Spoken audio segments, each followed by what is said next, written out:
need to read so much. Just pounded into me. See what a rebel you were? The next years were good as far as school went. We were poor, but didn't really know it as you always had enough food to eat and clothes to wear. Hmm. The grasshoppers were so plentiful that when I lost my hat coming back from catechism and found it half an hour later, they had eaten the cloth with the covering off completely. Oh, I remember that all right. Yeah. Yeah. It flew off and the grasshoppers are right there. I'm telling you. That's all interesting stuff that you Lester wrote. Pardon? All interesting history.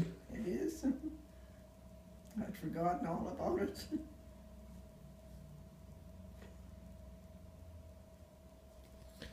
Yeah. Those apples, I would hear, which we used to get shipments of apples, potatoes, chicken hattie, and dried cod from down east, as nothing could survive the drought and hoppers. Those apples were the best ever, but the fish were better off in the ocean.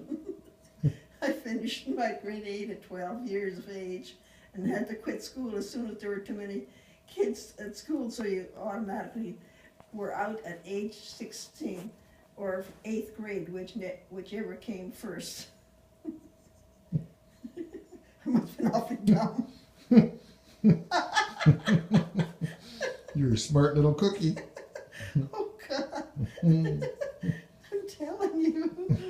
I cried when I had to quit school because I wanted to go to school. There were too many kids.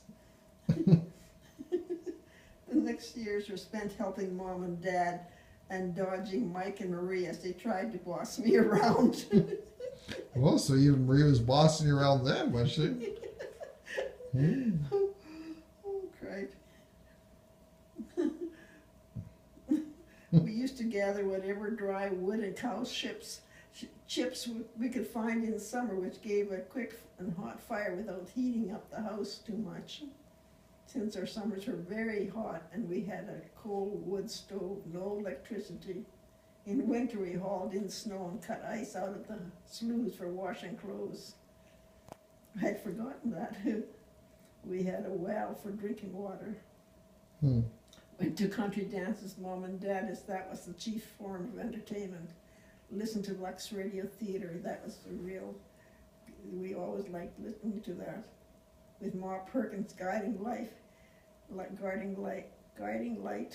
afternoon soap operas, their love, embroidery and cut work of pillows and tablecloths for our hope chests.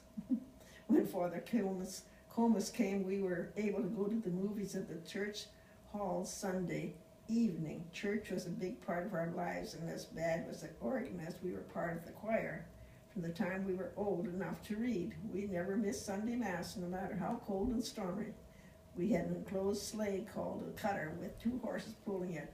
The snow would be up to their bellies, and we'd leave early in the morning, get to a cold and smoky church because the fire wouldn't draw properly, and get home late in the afternoon frozen. Thank God for the feather ticks Mom made with the geese she raised every year. They were the only things that kept us from freezing to death.